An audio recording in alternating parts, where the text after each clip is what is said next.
সেনাপতি, আজ্ঞা করুন মহারাজ।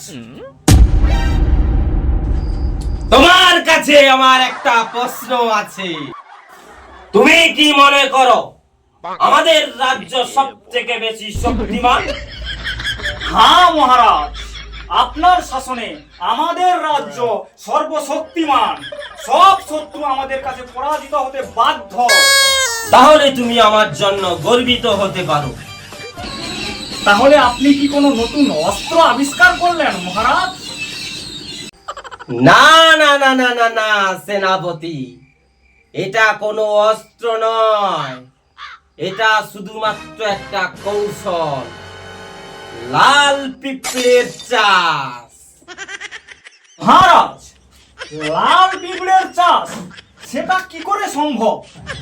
সেনাপতি, প্রতিদিন আমি আমার রাজ কর্মচারী থেকে শুরু করে সেনাবাহিনীদের প্রত্যেক দিন ভরণ পোষণ দিতে দিতে আমি সর্বশান্ত হয়ে গেছি।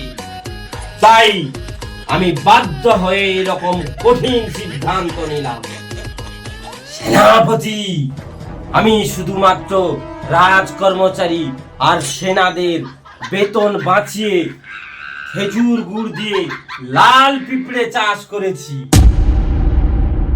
কিন্তু মহারাজ, এই লাল পিঁপড়ে দিয়ে যুদ্ধ কিভাবে সম্ভব?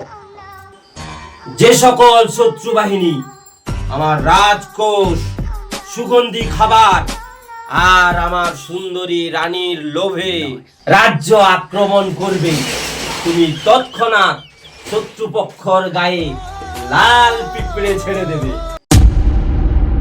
পিঁপড়ে যখন কামড়াবে, কাটুস কুটুস করে শত্রুপক্ষ তখন অস্ত্র শস্ত্র ফেলে দিয়ে পালিয়ে যাবে, আর আমরা তখন জয় লাভ করব।